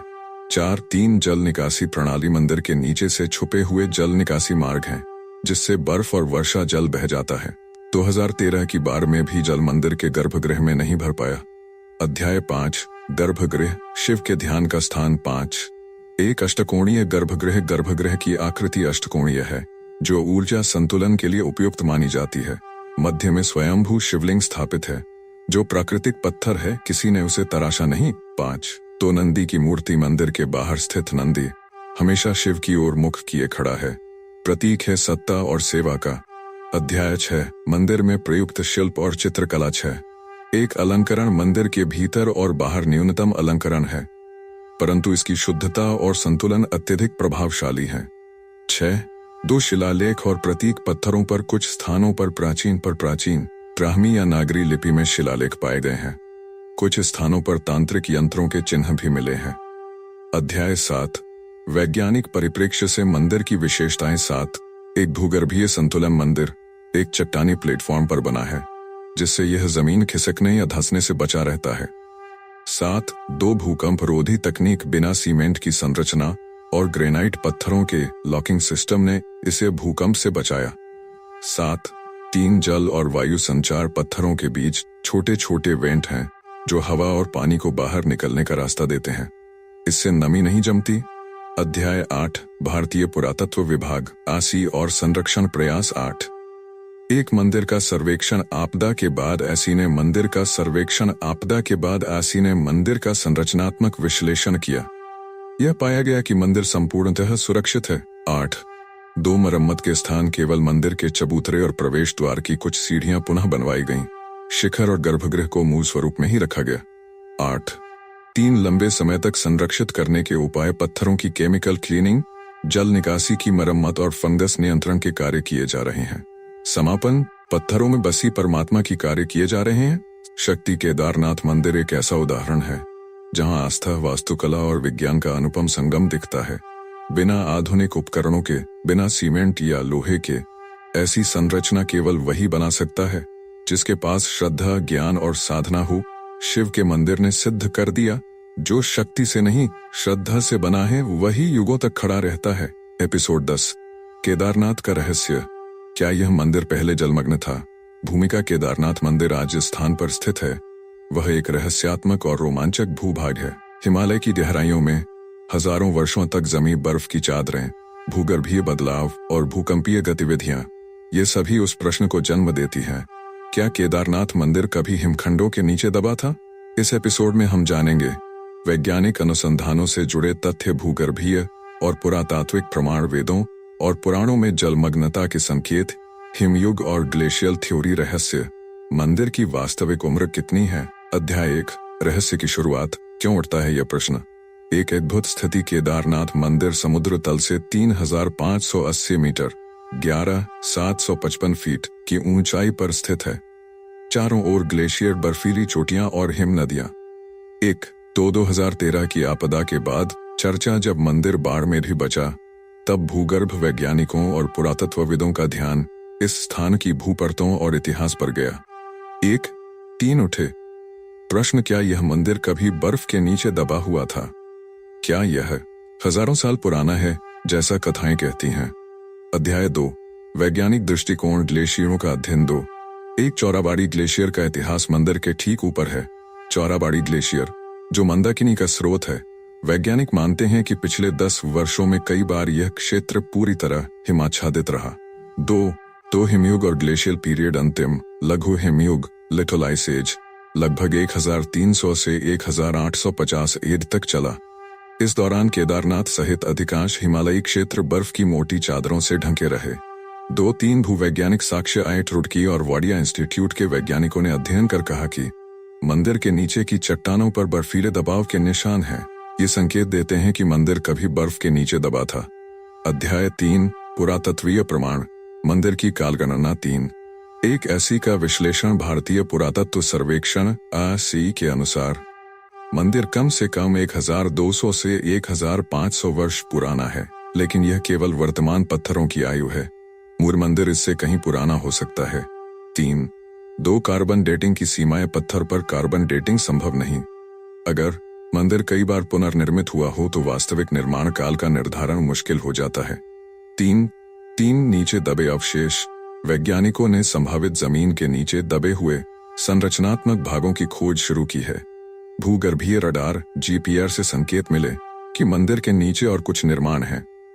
अध्याय 4 वेद पुराणों के संकेत शिव का हिम धाम 4 एक पुराणों में वर्णन स्कंद पुराण और केदार खंड में वर्णन आता है कि शिव हिमालय में निवास करते हैं जहां कोई पहुंच नहीं सकता था। यह वर्णन ऐसे क्षेत्र का है जो प्राकृतिक रूप से दुर्गम और वर्षभर बर्फ से ढका रहता था। 4 2 पांडवों की कथा हिमखंड पार कर पहुंचना महाभारत कथा अनुसार पांडवों ने व्यास गुफा से चलकर कई हिमखंड पार किए और फिर केदारनाथ पहुंचे। 4 बर्फ में छिपा स्वयंभू शिवलिंग मान्यता है कि शिवलिंग स्वतः प्रकट हुआ जिसे किसी ने तराशा नहीं। यह भी संभव है कि वह लिंग हजारों वर्षों तक हिमखंडों में छिपा रहा। अध्याय 5 केदारनाथ की वास्तुकला और जलमग्नता के संकेत 5 एक पत्थरों की स्थिति मंदिर के गर्भगृह में नमी विशेष शैवाल और फंगस के चिन्ह यह संकेत करते हैं कि मंदिर लंबे समय तक आर्द्र या हिमावरण में रहा।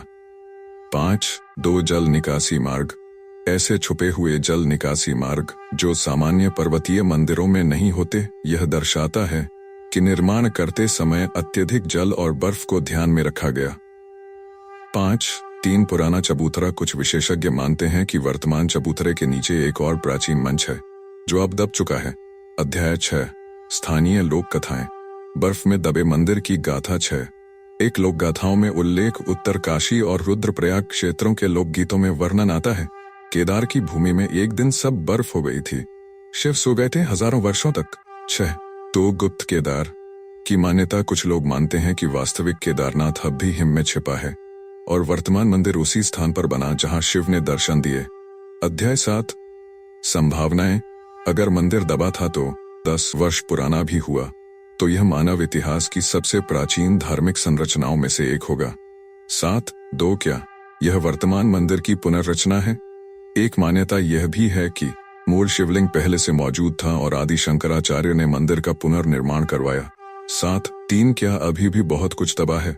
वैज्ञानिक मानते हैं कि केदारनाथ क्षेत्र में अभी भी बर्फ के नीचे कई रहस्य छिपे हो सकते हैं। अन्य मंदिर मूर्तियां शिलालेख आदि। समापन बर्फ में छिपा सत्य शिव का मौन केदारनाथ का इतिहास जितना पुराना है उतना ही रहस्यमय भी। हजारों वर्षों तक बर्फ के नीचे रहा यह मंदिर आज भी अधूरी कहानियां कहता है। कभी हिम के नीचे कभी तांडव में शिव हमेशा मौन रहकर सब जान जाते हैं। इस एपिसोड में हमने देखा कि कैसे वैज्ञानिक पुराण और लोक कथाएं इस रहस्य को उजागर करने की कोशिश कर रही हैं। एपिसोड 11 आदि शंकराचार्य और केदारनाथ पुनर्जागरण की यात्रा। भूमिका जब भी केदारनाथ के पुनर्जागरण की बात होती है एक नाम सबसे पहले सामने आता है आदि शंकराचार्य।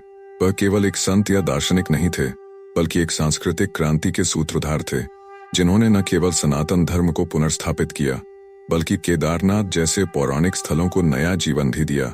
इस एपिसोड में जानेंगे आदि शंकराचार्य का जीवन और उद्देश्य, केदारनाथ की ओर उनकी तीर्थ यात्रा, मंदिर का पुनर्निर्माण और धर्म पर प्रभाव, 4 धाम और शंकराचार्य मठ की स्थापना, मृत्यु और समाधि, शिव के चरणों में अंतिम विश्राम। अध्याय 1 आदि शंकराचार्य जीवन परिचय। आदि शंकराचार्य जीवन परिचय। एक जन्म और बचपन। जन्म 788 ईस्वी, कुछ मतों के अनुसार 509वीं, स्थान कालड़ी। केरल बाल्यकाल से ही अद्भुत बुद्धि, वेदों का पूर्ण ज्ञान मात्र 8 वर्ष की आयु में।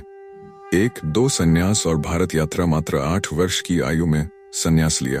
पूरे भारतवर्ष की पदयात्रा की। चतुर्दिक सांस्कृतिक एकता का उद्देश्य लेकर।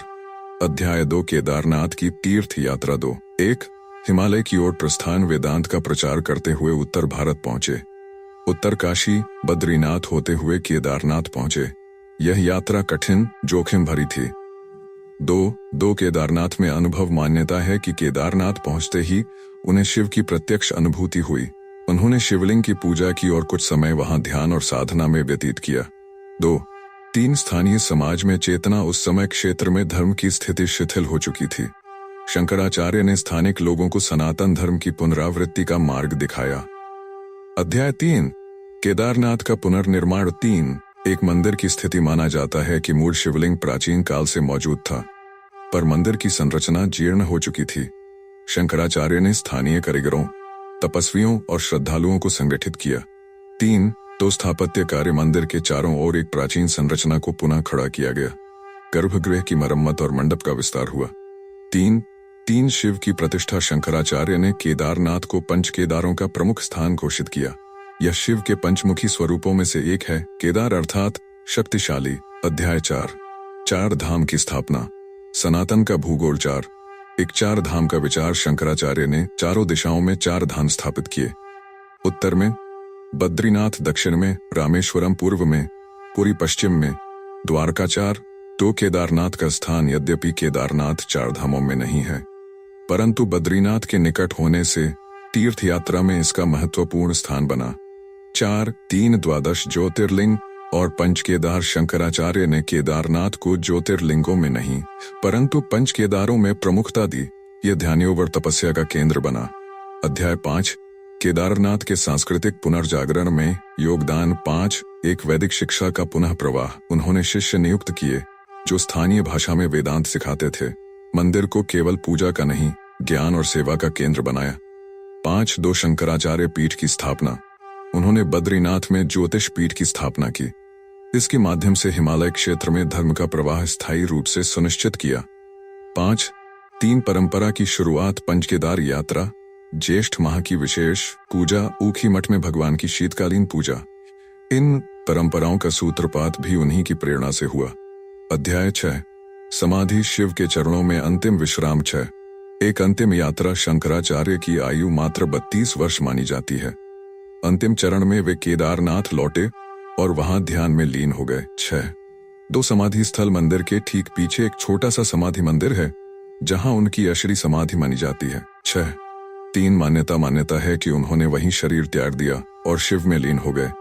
अध्याय 7 वर्तमान में शंकराचार्य की स्मृति। 7 2013 की आपदा और समाधि स्थल। 2013 की जल प्रलय में शंकराचार्य समाधि स्थल पूरी तरह बह गया था। 2021 में प्रधानमंत्री नरेंद्र मोदी द्वारा इसका पुनर्निर्माण करवाया गया। 7 आदर्श और चेतना। आज भी 4 धाम यात्रा का आरंभ शंकराचार्य के आदेशों के अनुसार होता है। उनके बताए मार्ग पर सनातन की चेतना जीवंत है। समापन। शंकर की छाया में शंकर आदि। शंकराचार्य ने न केवल दर्शन शास्त्र को जीवित किया, बल्कि शिव के धाम को भी जागृत किया। उनकी चेतना आज भी केदारनाथ की हर पत्थर में गूंजती है। जहां शिव मौन है वहां शंकर वाणी है। जहां समय थम तया है वहां शंकराचार्य चल पड़े। एपिसोड 12 पंचकेदार। केदारनाथ के भाई और उनकी गाथाएं। भूमिका। जब हम केदारनाथ की बात करते हैं तो उसके साथ ही एक शब्द बार बार आता है, पंचकेदार। पंचकेदार यानी भगवान शिव के 5 रूप जो उत्तराखंड की पंचधाराओं में स्थित हैं। यह केवल तीर्थ नहीं, बल्कि एक आध्यात्मिक यात्रा है जिसमें केदारनाथ प्रमुख हैं, पर उनके 4 अन्य स्वरूप भी उतने ही रहस्यमय और पूजनीय हैं। इस एपिसोड में जानेंगे पंचकेदार की उत्पत्ति की पौराणिक कथा, 5 धामों का ऐतिहासिक व धार्मिक महत्व, पांडवों की भूमिका, प्रत्येक धाम की विशेषता, यात्रा क्रम और आज की स्थिति। अध्याय 1 पंचकेदार की उत्पत्ति। कथा के मूल में शिव और पांडव एक सी कथा के सनसी और पांडव एक महाभारत के पश्चाताप महाभारत युद्ध के बाद पांडव हत्या के पाप से पीड़ित थे। वे भगवान शिव की शरण में गए, परंतु शिव उनकी हत्या से अप्रसन्न होकर अदृश्य हो गए। तो शिव का छुपना। भगवान शिव ने पांडवों से बचने के लिए उत्तराखंड के गरुड़चट्टी क्षेत्र में जाकर छिप गए और नंदी बैल का रूप धारण किया। 3 पांडवों की खोज। भीम ने बैल को पहचान लिया और उसे पकड़ने का प्रयास किया। तभी बैल शिव भूमि में समा गया और उसके भिन्न भिन्न अंग 5 स्थानों पर प्रकट हुए। अध्याय 2। पंचकेदार कौन कौन से हैं? पंचकेदार के 5 मंदिर निम्नलिखित हैं। केदारनाथ पीठ भाग, तुंगनाथ भुजाएं, रुद्रनाथ मुजनाथ भुजाएं, रुद्रनाथ मुख, मध्य महेश्वर नाभि भाग, कल्पेश्वर जटा बाल। अध्याय 3। केदारनाथ। पंचकेदारों एक पीठ की पूजा। यहाँ शिव की पृष्ठभाग पीठ पूजी जाती है। यह 12 ज्योतिर्लिंगों में भी एक है। 2 सबसे ऊंचाई पर समुद्र तल से लगभग 3584 मीटर की ऊंचाई पर शिव का यह रूप मौन, स्थिर और वज्र के समान शक्तिशाली माना जाता है। अध्याय 4। तुंगनाथ। सबसे ऊंचा शिव मंदिर। 1 भुजाओं की पूजा। यहाँ शिव की भुजाएं प्रकट हुई थीं। मंदिर समुद्र तल से 3680 मीटर की ऊंचाई पर, विश्व का सबसे ऊंचाई पर स्थित शिव मंदिर। 2 विशेषताएं। छोटा पर अत्यंत प्राचीन मंदिर। यहाँ की ऊर्जा को क्रिया योग से जोड़कर देखा जाता है। 3 पंचकेदार में यात्रा क्रम। दूसरा पड़ाव केदारनाथ के बाद यही प्रमुख केंद्र है। अध्याय 5। रुद्रनाथ। मुख रूप में शिव। 5 एक शिव का चेहरा। यहाँ शिव का मुखमंडल प्रकट हुआ था। यह एकमात्र स्थान है जहाँ शिव के चेहरे की पूजा होती है। 2 रहस्यमयी गुफाएं। मंदिर चारों ओर से घने जंगलों और गुफाओं से घिरा है। शिव के रौद्र रूप का प्रतीक, हेंस रुद्रनाथ। 3 यात्रा और अनुभव। यहाँ तक पहुँचने के लिए कठिन ट्रेकिंग करनी पड़ती है। साधना और तपस्या के लिए उपयुक्त स्थान माना जाता है। अध्याय 6। मध्य महेश्वर नाभि स्वरूप। एक मध्य भाग की पूजा। शिव की नाभि या मध्य भाग यहाँ प्रकट हुआ था। मध्य महेश्वर भगवान। मध्यम बीच ईश्वर भगवान। तो शिव का सौम्य स्वरूप। यहाँ शिव शांत और सौम्य रूप में पूजे जाते हैं। मंदिर एक हरे भरे घाटी में स्थित है जो एकदम अलग वातावरण देता है। 3 पुरातत्व और लोक कथा। मान्यता है कि यहाँ पांडवों ने प्रायश्चित अनुष्ठान किया था। अध्याय 7। कल्पेश्वर। शिव की जटा। 7 बालों की पूजा। यहाँ शिव की जटाएं बाल पूजी जाती है। यह एकमात्र पंचकेदार मंदिर है जो पूरे वर्ष खुला रहता है। 2 अलकनंदा के तट पर मंदिर एक छोटी सी गुफा में है जहाँ श्रद्धालु झुककर प्रवेश करते हैं। यहाँ की ऊर्जा मौन, साधना और ध्यान के लिए अनुकूल मानी जाती है। अध्याय 8। पंचकेदार यात्रा, परंपरा और मार्ग। 1 यात्रा क्रम। पारंपरिक रूप से पंचकेदार की यात्रा इस क्रम में होती है। केदारनाथ, मध्य महेश्वर, तुंगनाथ, रुद्रनाथ, कल्पेश्वर। 2 यात्रा काल मई से अक्टूबर तक मुख्य यात्रा होती है। कल्पेश्वर वर्ष भर खुला रहता है। 3 तीर्थ यात्रा का अर्थ। पंचकेदार यात्रा केवल तीर्थ नहीं, एक आत्मिक यात्रा है। हर मंदिर पर शिव का एक अलग भाव, ऊर्जा और प्रतीक मिलता है। अध्याय 9। पांडवों की भूमिका और समाधि। 1 प्रायश्चित की पूर्णता। पंचकेदार की स्थापना के बाद पांडव स्वर्गारोहिणी यात्रा पर गए। माना जाता है कि पंचकेदार पूजा से उन्हें मोक्ष प्राप्त हुआ। 9 तो द्रौपदी और युधिष्ठिर मार्ग में सभी पांडव एक एक करके गिरते गए। केवल युधिष्ठिर और एक कुत्ता स्वर्ग पहुंचे। अध्याय 10। समकालीन महत्व और आध्यात्मिक संदेश। 10 एक पर्यटन नहीं, साधना। पंचकेदार की यात्रा मानसिक, शारीरिक और आत्मिक तपस्या है। 10 तो ऊर्जा केंद्र। प्रत्येक धाम एक विशिष्ट चक्र से जुड़ा माना जाता है। केदारनाथ मूलाधार, तुंगनाथ स्वाधिष्ठान, रुद्रनाथ विशुद्ध, मध्य महेश्वर मणिपुर, कल्पेश्वर सहस्रार। 10 3 पंचतत्व और पंचकेदार। पंच के तत्व भूमि, जल, अग्नि, वायु, आकाश के प्रतीक माने जाते हैं। समापन। 5 स्वरूप। 1 शिव, पूर्णता की यात्रा। पंचकेदार की यात्रा शिव की विभिन्न अभिव्यक्तियों की खोज है। यह शरीर से शुरू होकर आत्मा की गहराइयों तक जाती है। शिव 5 दिशाओं में नहीं है, वे एक ही में 5 बार मिलते हैं। एपिसोड 13। 2013 की जल प्रलय। जब शिव ने केदारनाथ की रक्षा की। भूमिका 16-17 जून 2013। यह दिन केदारनाथ और भारतवर्ष के इतिहास में एक त्रासदी और चमत्कार के रूप में अंकित है। एक और विनाश की सीमा लांघती जल प्रलय, दूसरी ओर शिव का चमत्कारी संरक्षण। यह घटना न केवल प्राकृतिक आपदा बल्कि आध्यात्मिक रहस्य बन गई। इस एपिसोड में हम जानेंगे 2013 की घटना की दिन प्रतिदिन की स्थिति, वैज्ञानिक और भौगोलिक विश्लेषण, मंदिर की रक्षा कैसे हुई, बड़ी चट्टान, धोरगढ़ का चमत्कार, जनजीवन पर प्रभाव, आध्यात्मिक दृष्टिकोण और पुनर्निर्माण। अध्याय 1, घटना का पूर्वपीठ, क्या हुआ था। जून 2013 में एक असामान्य वर्षा 14-16 जून के बीच उत्तराखंड में रिकॉर्ड तोड़ भारी बारिश हुई। मानसून का असमय आना और लगातार वर्षा ने नदियों का जलस्तर कई गुना बढ़ा दिया। तो ग्लेशियर का फटना, चौराबाड़ी झील, केदारनाथ के ऊपर स्थित का बांध टूट गया। ग्लेशियर और झील के पानी ने तेज बहाव के साथ नीचे की ओर प्रहार किया। अध्याय 2, जल प्रलय की भयावहता। 16-17 जून की रात भर तेज बर्फबारी, बिजली और वर्षा जारी रही।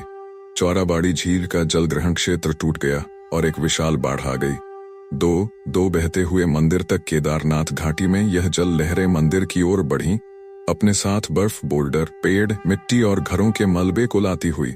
3 जनहानि, अनुमानतः 500-700 से अधिक लोग मारे गए, हजारों लापता, सैकड़ों घर, दुकानें, धर्मशालाएं और सड़कें बह गईं। अध्याय 3, चमत्कार, मंदिर कैसे बच गया। 3, एक मंदिर का भौगोलिक स्थान। केदारनाथ मंदिर थोड़ी ऊंचाई पर स्थित है और एक मजबूत चट्टानी प्लेटफॉर्म पर निर्मित है। यह स्थानिक ऊंचाई ने उसे कुछ हद तक सुरक्षा प्रदान की। 3, 2 बड़ी चट्टान, धोरगढ़ बाढ़ की लहर के साथ एक विशाल शिला, लगभग 30 टन वजन, मंदिर के पीछे आकर रुक गई। इस चट्टान ने सीधे बहाव को मंदिर से मोड़ दिया और मंदिर की दीवारें बच गईं। 3, संरचनात्मक मजबूती। मंदिर लगभग 1000 वर्षों से अधिक पुराना है और लगभग 6 फीट मोटे पत्थरों से बना है। किसी भी आधुनिक निर्माण के मुकाबले इसकी स्थिरता अधिक थी। अध्याय 4, वह चट्टान, शिव का रक्षक। 4, एक नामकरण, भीमशिला या शिवशिला। स्थानीय लोगों ने इस चट्टान को भीमशिला कहा, कुछ ने शिवशिला।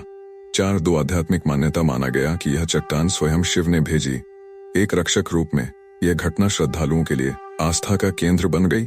4, 3 वैज्ञानिक दृष्टिकोण। भौगोलिक विशेषज्ञों के अनुसार यह चट्टान चौराबाड़ी ग्लेशियर से टूटकर आई थी और ठीक स्थान पर रुक गई, जिसने मंदिर को ढाल की तरह बचाया। अध्याय 5, मंदिर का दृश्य, त्रासदी के बीच स्थिरता। 5, एक अंदर से मंदिर की स्थिति। मंदिर का भीतर का गर्भगृह पूर्णतः सुरक्षित रहा। शिवलिंग को कोई नुकसान नहीं हुआ। यह भक्तों के लिए एक अलौकिक संकेत था। 5, 2 आसपास की स्थिति। मंदिर के सामने की समस्त दुकानें, धर्मशालाएं बह गईं। मंदिर के चारों ओर केवल मलबा और मृत्यु थी, पर शिव का धाम अडिग। अध्याय 6, राहत और बचाव कार्य। 6, एक बचाव कार्य की शुरुआत। भारतीय सेना, वायुसेना, एनडीआरएफ और आईटीबीपी ने तुरंत बचाव कार्य शुरू किया। लगभग 1 लाख से अधिक लोगों को निकाला गया। दुनिया के सबसे बड़े रेस्क्यू मिशनों में से एक।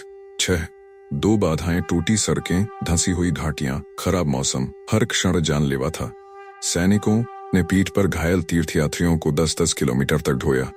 अध्याय 7, पुनर्निर्माण, नव केदार का संकल्प। 7, एक प्रधानमंत्री नरेंद्र मोदी की दृष्टि। श्री नरेंद्र मोदी ने 2017 में केदारनाथ पुनर्निर्माण का बीड़ा उठाया। पुराने केदार को नई ऊर्जा देने का संकल्प, परंपरा और तकनीक का संगम। 7, 2 कार्य की दिशा, चौड़ी सड़कों, हेलीपैड, घाटियों की मरम्मत, जल निकासी प्रणाली और भविष्य की आपदाओं से सुरक्षा के उपाय। 7, 3 समाधि स्थल का पुनर्निर्माण। आदि शंकराचार्य की समाधि, जो जल में बह गई थी, उसे 2021 में फिर से स्थापित किया गया। अध्याय 8, आध्यात्मिक प्रतिक्रिया, क्या यह शिव का संकेत था। 8, एक ईश्वरीय चेतावनी। कई संतों और भक्तों का मानना है कि यह आपदा शिव की चेतावनी थी। प्रकृति के साथ छेड़छाड़ मत करो। 8, तो आस्था और परीक्षा। जहां एक ओर मृत्यु का तांडव था, वहीं दूसरी ओर विश्वास का बल और शिव की कृपा भी उतनी ही स्पष्ट थी।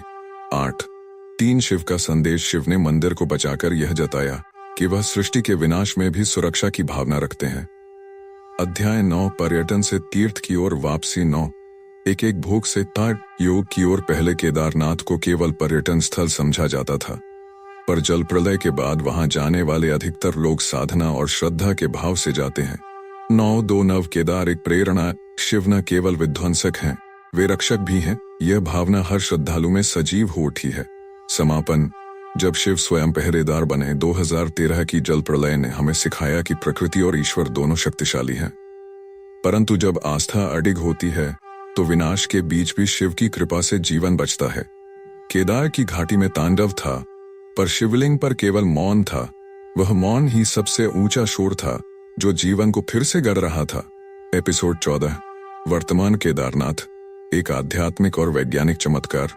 भूमिका 2013 की त्रासदी के बाद जिस तरह केदारनाथ ने फीनिक्स पक्षी की तरह पुनर्जन्म लिया, वह भारत की धार्मिक आस्था, विकासशील तकनीक और प्रशासनिक इच्छाशक्ति का अद्भुत संगम है।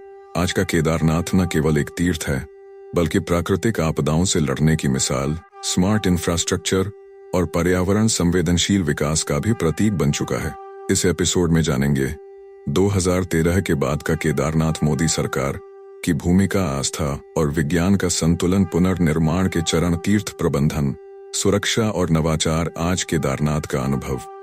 अध्याय 1, त्रासदी से शुरुआत, खंडहरों से संकल्प तक। एक पुनर्निर्माण की कल्पना। 2013 के बाद जब सारा केदारनाथ मलबे में दबा था, तब यह सोचना भी कठिन था कि कभी यह फिर आबाद होगा। पर 2017 से एक नई दृष्टि, योजना और श्रद्धा के साथ कार्य शुरू हुआ। 1. प्रधानमंत्री नरेंद्र मोदी का योगदान, पीएम मोदी का योगदान। पीएम मोदी स्वयं केदारनाथ के नियमित भक्त हैं। उन्होंने केदारनाथ को फिर से विश्व स्तर के तीर्थ स्थापित करने का संकल्प लिया। अध्याय 2, नवनिर्माण, पत्थर से तकनीक तक। 2.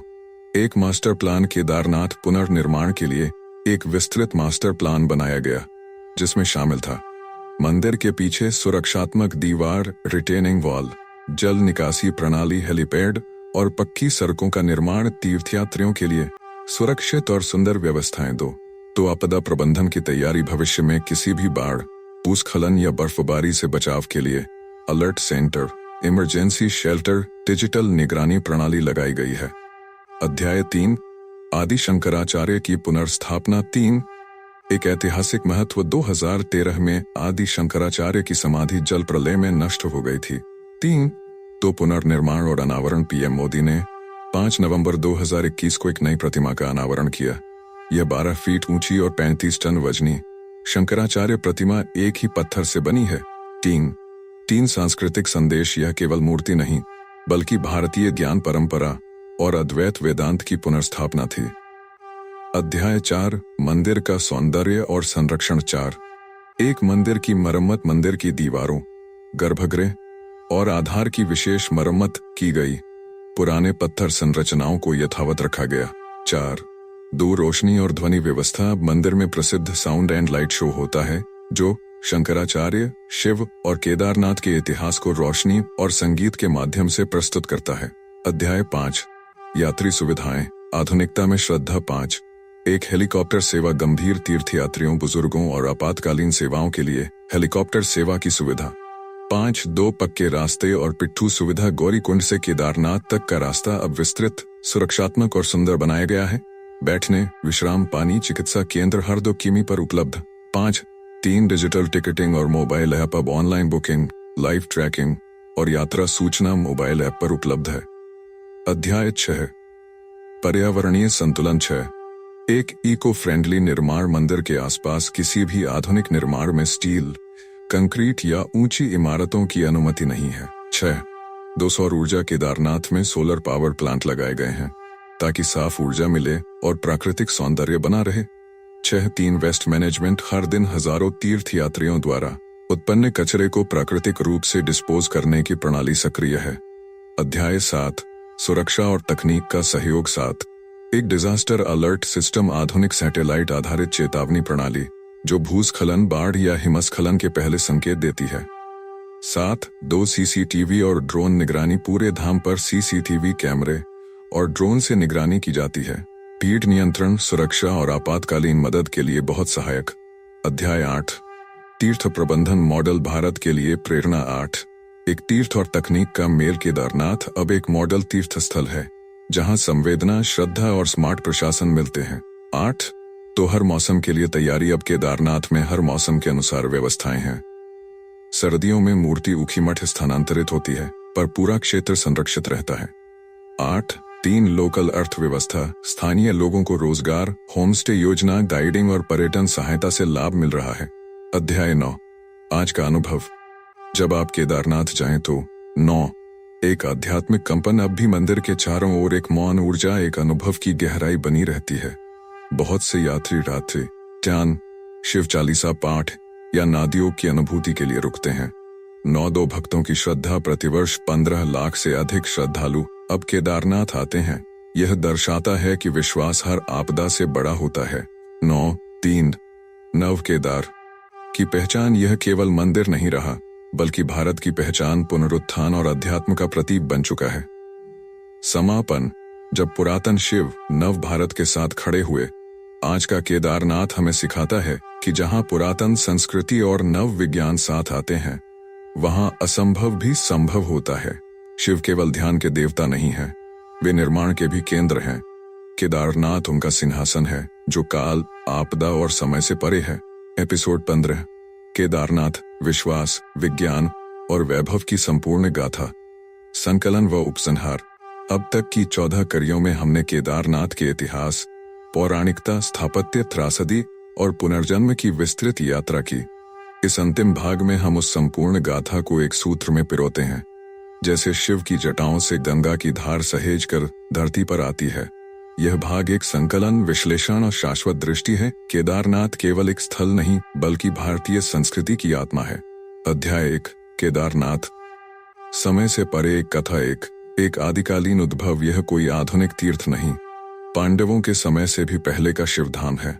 ऋषियों ने तप किया, गंधमादन और मंदाकिनी की पवित्र धाराएं गूंजती रहीं। 1-2 शिव, वह जो काल से परे हैं। केदार शब्द का अर्थ है वह जो मूल केंद्र है।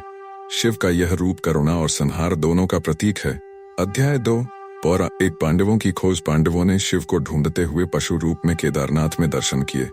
2 शंकराचार्य की पुनर्स्थापना। आदि शंकराचार्य ने 8वीं शताब्दी में केदारनाथ की धार्मिक संकल्पना को पुनर्जीवित किया।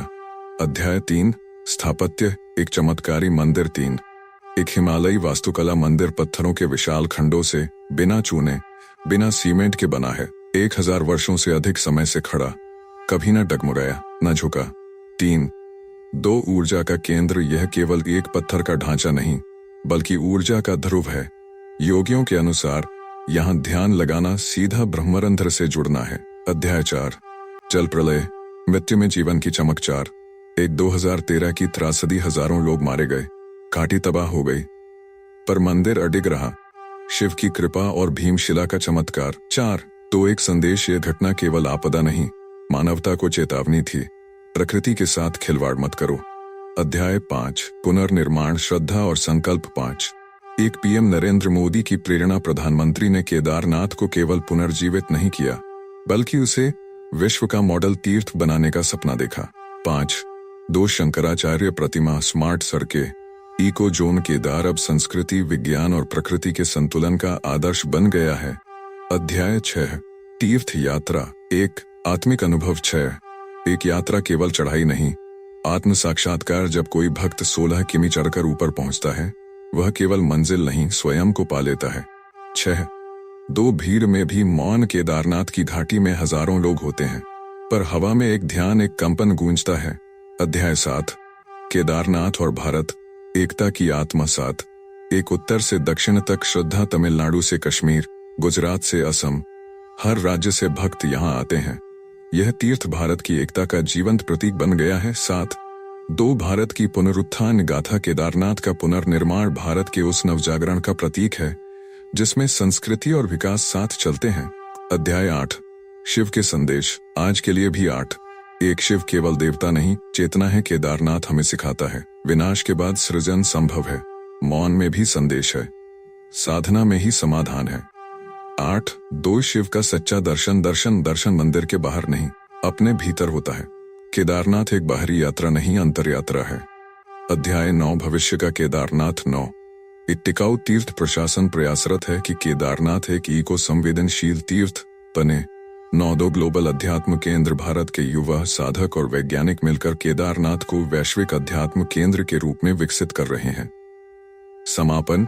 केदारनाथ न शिव का धाम, शिव का रूप। जो गया वह लौटा नहीं, वैसा जो रोया वह मुस्कुराया, जो टूटा वह जुड़ा। यही है शिव, यही है केदारनाथ का यह 15 एपिसोडीय यात्रा वृत्तांत हमें केवल ज्ञान नहीं देता, यह हृदय से जुड़ने, श्रद्धा में दृढ़ होने और भारत की आत्मा को पहचानने का एक सत्संग है।